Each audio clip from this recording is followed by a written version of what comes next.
And what a great day it is here in Brooklyn at one of the most incredible places on the planet.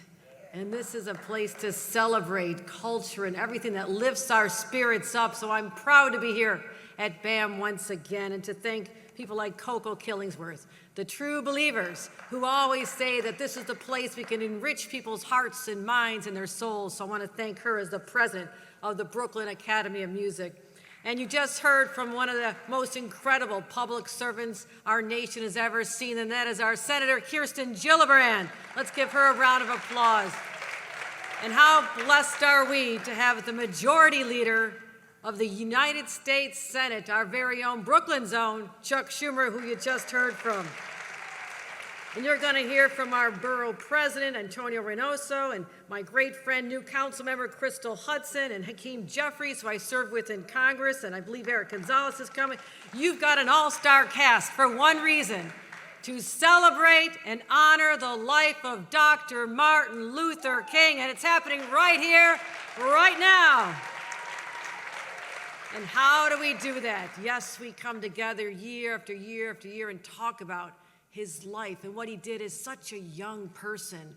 He was just a teenager practically when he got so involved, 26 years old when he led the Montgomery bus boycott. He also was a mere 34 years old, which at the time when I was a little kid, I thought that sounded old, but it's not old anymore. He planned the March on Washington as a 34-year-old young man. And he wrote some of history's most powerful, poignant letters to leaders around the world to fight for a cause he believed in to his core. And that is every man and woman and child is entitled to dignity and to equal rights, and they should never, ever be denied. That was the cause of his lifetime. And he is truly one of the most remarkable, brilliant leaders of our nation's history. And yes, I'm old enough to have been alive when he was alive. I checked out a book about his life when I was a child at the local library. Now, just so you know, I came from a big, rambunctious family. My only escape was to go to the local library. All these loud siblings. So I went there and I pulled out the book on the shelves, and he was still alive at the time. I did a book report on what he was all about and his story and how powerful it was. So when we got word, as a young person, having gone to the marches that fought for civil rights and equal justice with my own social justice-oriented family. The day he died, my family sat at the dinner table and held hands, and we wept because we knew that this was a tremendous loss. And what it did at that time, it inspired me to realize that his work must carry on. All of us must carry on his work, even decades later, because the work is not finished, my friends. The work is far from finished. And that is what brings us today, not just to read his words and think about his life and incredible contributions he made, because he said every single one of us must ask ourselves daily, what are we doing for others? Let's answer that question. What are we doing for each other at this time when so many have been knocked down by this pandemic? We didn't see this coming, but when it hit us nearly 2 years ago, 2 years, we've had to suffer under the clouds of this pandemic and COVID and Delta and Omicron. Please let it stop, God. Let it stop. Lift us up, because what this did is it showed society's cracks. It held up a mirror to injustices that have been there so long, because why did more black men and women die from COVID than they should have?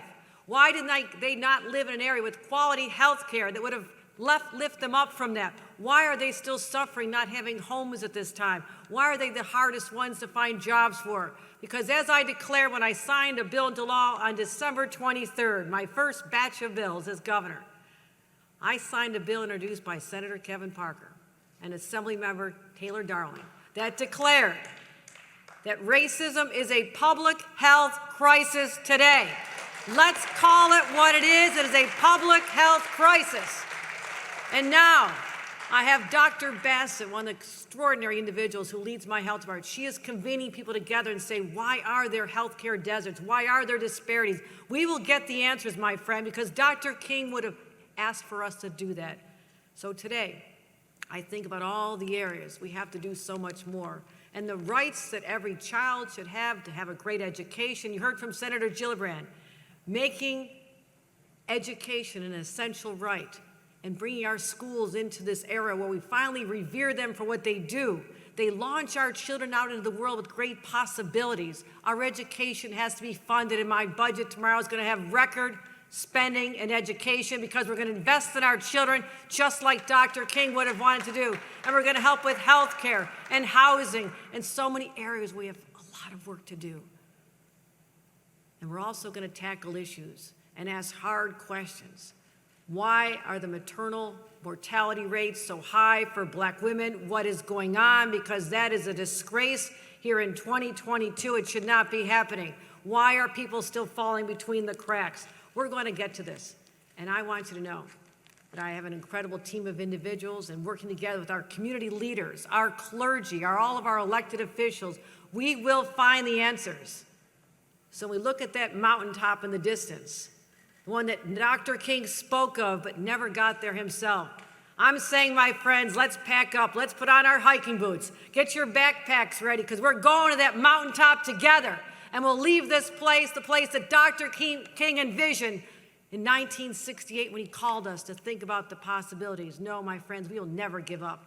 That is the calling of our lifetime, to continue living on his dream, but also making sure that we have a dream for everyone here.